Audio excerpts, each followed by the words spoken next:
Hi, it's Sean Kirby and Connor Kirby from Renn Kirby Frederick EV Auto.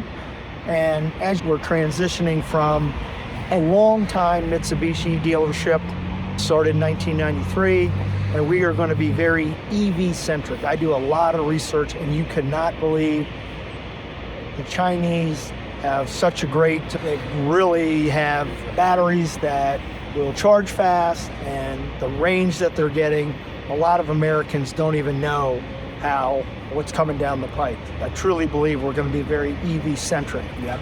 And what I like about our location, and I think I mentioned in previous episodes that there's 5,000 current EV vehicles registered in Frederick County, but Montgomery County, which is the next county down, has 25,000. And we're in the Baltimore, Washington area. We feel that we're very close to a major highway point, almost at the top of a triangle from Baltimore, Washington area. So we feel like if we have a lot of EV vehicles in stock, we're a place where somebody can come and test drive a Tesla, Polestar, a Rivian, General Motors, a Ford Lightning, all the different vehicles, where if you buy from Tesla or Polestar, you just buy offline. So you really never get a chance to test drive. Yeah. And we have the ability as a dealership, where if there's a trade, if there's financing, a lot of times we deal with, quite frankly, not so perfect financing, and we can handle all that because we're a dealership. Yep. So because we're like centrally located, we're less than a mile off of 70 and 270. We're in the Baltimore-Washington corridor, and we're going to just carry, I envision, 100 to 150 purely EV vehicles. Yeah. And that's going to be our focus. Not just a couple. We have a Tesla behind us, and there are several of them around here, but we're going to focus. And why we like it, there's some people doing very well, and they've got great websites. And the question is, how can an EV dealership make money? Like, how can it be profitable in service? How can it be profitable in sales? And if you want to touch on how we came up with the idea and how we think it's going to be profitable Yes. in sales and service. People that have their special equipment to test the batteries, you have to have insulated tools so that you don't get shocked. Yep. You have to have your technicians that are trained on these, which we're in the process of doing. You have to know the products. You have to know all the cool features, the software. It's coming at us. It's coming fast. And we're talking about on our site putting either Tesla or another brand of EV chargers. Yeah. We have a couple, but they're quite frankly not as fast as we like. They're level 1 chargers right now. No, they're level 2, but they charge at about 20 kilowatts an hour. And you really need, they call a fast charger 50 kilowatts an hour, but I want to get up to 150, 200, 250, 300. 350 is the max that you can have right now. And that will charge, it's 15, 20 minutes, and you go from 20% to 80%. That's fast. And in our area, we've got a Waffle House here, we've got a Whole Foods, or we got a car wash. So we got a beautiful waiting room that has great coffee. We can have a waiting area here. I think that's the game changer. And that if people have an EV vehicle and they have access to charge fast, 20 minutes, 10 minutes, 5 minutes, it's coming. And that's why I think this is a great pivot for us to be profitable, to carry a large amount, not just a few, a large amount. Give people the opportunity to, if you want to come to our dealership and you want to Not even just to have to go buy the car, but if you just want to test out what an electric vehicle feels like and how it's driving with the one pedal and all that, just come here and test it out.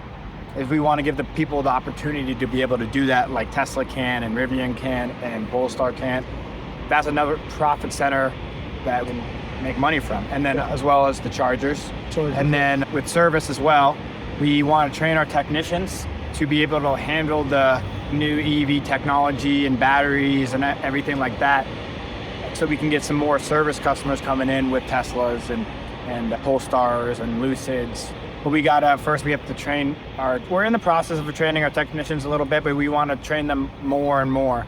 It just takes a little bit to get that implemented. Yeah, the big I think challenge is a lot of people fear a couple of things that I hear is what happens if my battery goes bad.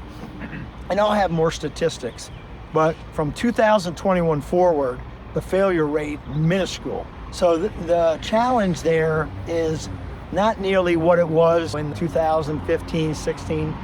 It really has changed. So these batteries, they don't really have problems as that they did. So that fear is abated. And then we're gonna have all of the software to test the battery, put a full service contract on the battery, and take that fear away. So if it did happen, that they could come back and we would just get them a new battery and there's no fear there. So that's the big fear. I'll tell you, this full self-driving that we hear about. I've heard so many people, I will never let a car drive me. And I probably used to say that until you get in one of these things. I drove from here at the dealership. We go to this place in Maryland called Deep Creek Lake. Maybe a month and a half ago, I pushed the button. It took me right to the front door, incredibly safe. So it's one of those things, never say never, because once you get in it and you see how well it does, I'm telling you, we're all gonna be letting these cars drive us. You say never because you've never seen it, but if you wanna come up to the dealership, we'll have a full self-driving car. Yeah. You wanna run around town, we can go into the city, we can go on the highway, and you can actually see it. And you can see it from the Tesla, other brands as well.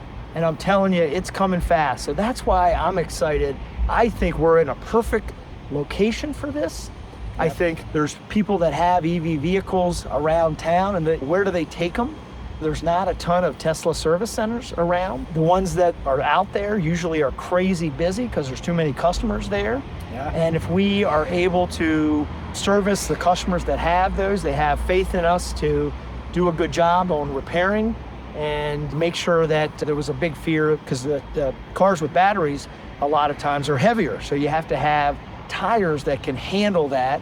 Now they have EV tires, and they're very much comparable in price to regular tires. So that's what we want to do. We want to specialize, and all those fears that people have with EV vehicles, take them out. And we're going to put chargers, level 2 chargers, and the level 2 generally charge from 25 miles to 35 miles an hour of charge. So if somebody had an EV level 2 charger, which you can do with the same plug that you use for a washer dryer, it's 240 volts, and you had it, well, you just got home and it was just plug and play. You get out, you plug the car in, it charges overnight. Say it gets 25 and it goes, do the math, 8 hours, 4 hours, 8 hours is 200. That's plenty to get somebody the next day. And the savings of gas is incredible. So I'll quit talking, let my son talk, but I'm excited about it. Now, we have some big things planned for the future. If you want to join our journey, our socials are Renn Kirby Frederick Auto on Instagram, and then RK Frederick Auto on Facebook. So yeah, I appreciate you guys watching, and see you guys later.